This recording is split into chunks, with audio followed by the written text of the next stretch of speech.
For today's video nga mga kabeshi, ay babalikan natin ang aming trip to Netherlands dito sa Amsterdam mga kabeshi, no? Ayan, so kasi hindi ko nga ito na-i-post nung ako ay nasa Netherlands, no? Sa sobrang dami ng ating video, hindi ko alam kung saan ako magsisimula. Hindi ko alam kung saan ako magsisimulang mag-upload. So, eto na nga mga kabeshi, no? I-share ko lang sa inyo na to brag but to inspire yung mga kabeshi. At syempre, pag na-share natin itong video na ito, para na rin kayo nagliwaliw sa Amsterdam, katulad ko. So, ayan. Let's go mga kabeshi. Super excited ako, no? Kasi nga, first time kong makatungtong dito sa Amsterdam mga kabeshi. So, Amsterdam mga kabeshi, known ito sa museum, buildings, canal tours, you know? So, ang daming mga beautiful places dito mga kabeshi. So, we are here for 5 days only. So, titignan natin yung magagawa natin within 5 days, no?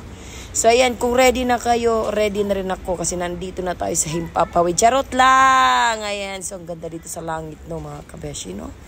Grabe ang langit pala, oh. Diyos ko, Lord. Yung pumunta ka ng langit, tapos may langit pa pala. Kidding aside, mga kabeshi. Pero napakaganda ng weather na yan. Nung travel namin, sobrang smooth. And also, from Lithuania, kasi nag-start kami sa Lithuania, it took us for 2.5 hours lang, mga kabeshi. So, ganyan sa Europe, mga kabeshi, no? Kasi nearby lang talaga lahat. So, touchdown na tayo. Nandito tayo sa Amsterdam. Ang bilis, no? So, yan na nagagawa ng social media. Napapa-high speed mo. So, ayan. So, ito yung airport nila dito, mga kabeshi. Ayan. So, sinundo na nga kami ng aming driver. One day heart. Charot lang. So, ayan. So, napili naming hotel dito, mga kabeshi, is tinatawag na Ibis. Bakit? Sa Amsterdam kasi, mga kabeshi, super mahal ng mga hotel.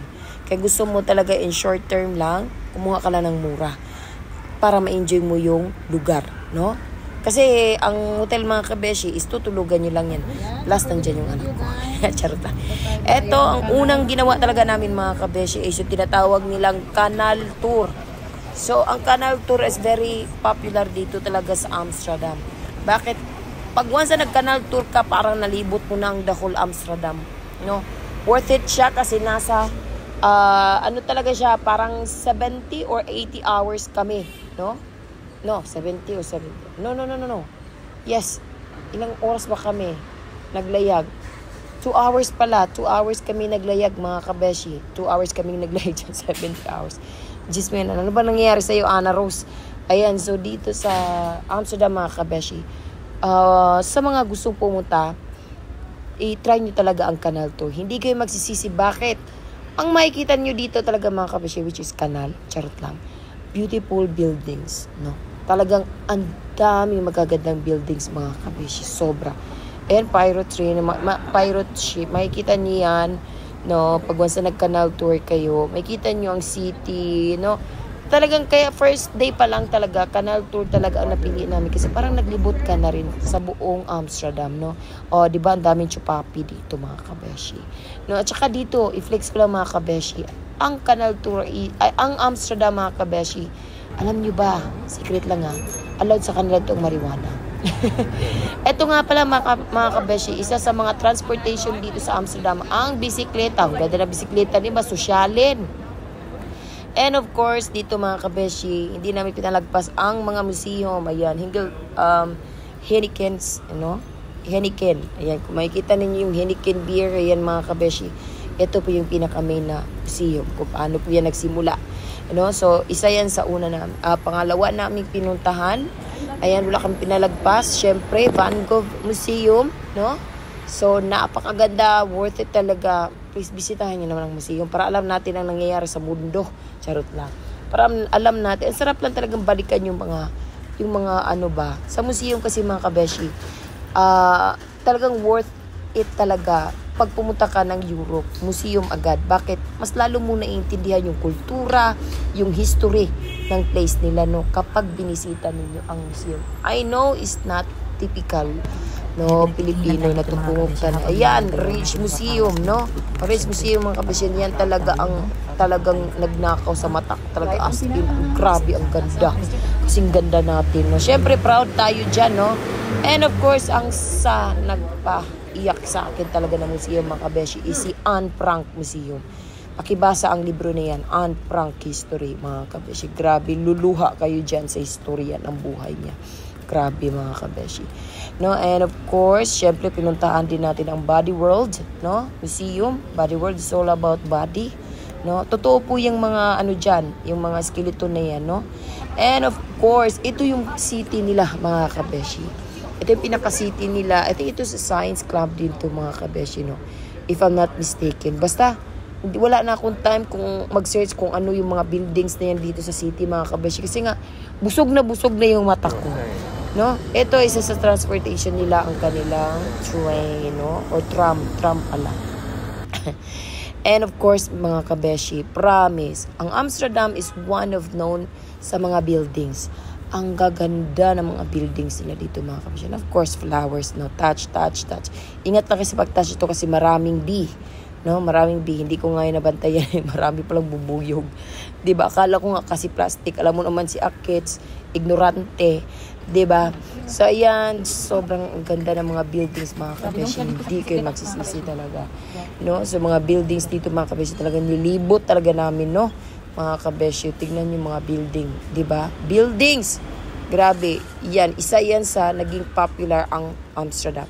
And alam nyo ba, mga kabeshi, yan ang flag. Yung nakikita ninyo, yung flag na yan, LGBT flag, allowed sa kanila dito. Napaka-open country, mga kabeshi. Tignan nyo yung building na yan, oh, diba? Oh, diba? Tignan nyo yung buildings na yan. And quite worth it talaga pag nag-canal tour kayo. May kita nyo lahat yan. Ayan. Sobra. Kaya nga, first day na ginawa namin canal tour, second day museum. Kasi napaka-importante talaga.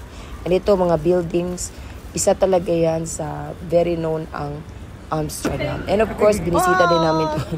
Ang weird nito, promise. Binisita namin yung tinatawag na na scary dito. Hindi nga lang pwedeng mag-video sa loob. Pero I had so much fun. Funny things. Ang tawag dito, mga kabeshi. Grabe, ito yung pinaka-fun na nagawa talaga namin mag-asawa kasabay ng aking stepdaughter, no. Talagang as in, sobrang nakakatuwa. Ito nga lang naman, wag niyo itong i-mistap. No, tinatawag ng Amsterdam Don John, no? So, ayan, pasok kayo dyan. Bawal nga lang ang cellphone dyan sa loob. No, kasi, basta, tinatakot ka, parang sinusubok yung fear mo, no? Pag may fear ka, wag ka nang pumasok dyan. And of course, yan buildings, mga kabeshi, di ba, non-stop of buildings talaga. Kaya saan kami punta, they have so many beautiful buildings, mga kabeshi. And of course, meron din sila mga cathedral dito, no, which is very nice din, mga kabeshi, no, mga cathedral, no. Yan, so, hindi ko alam kung anong cathedral ito. And of course, ito very known sa Europe, ang ganitong mga bulaklak. No? Binisita din namin ang park. No? Nakalimutan ko nga lang kung anong park itong binisita namin. Ano ba yan? Na Rose. So, ayan nga po, no, ito yung last day namin dito na bumisita kami ng park. Nagliwaliw. And of course, hindi ko kasi nakuha na ng video yung bumisita kami ng ano nila, parang marketplace. May mga marketplace din sila dito. Napakalawak, napakalinis ang marketplace nila dito. And of course, mga kabeshi, freaks ko lang. Dito sa Amsterdam, napaka-open, no? LGBT, napaka-open. Ayan, cathedral, napaka-open. And of course, yung mga bayaran na babae dito, open, mga kabeshi. Kasi magbabayad sila ng tax. At ang lilinis, no? At ang gaganda nila. So, ganyan ka-open ang kanilang country. So, yan lang po, mga kabeshi, no? Finlex ko lang yan ang aming adventure dito sa Amsterdam. And I cannot wait to visit this again kasi yung 5 araw dito is napakabitin talaga, mga kabeshi. Thank you, Amsterdam. Thank you po, mga kabeshi, sa panonood. Ciao!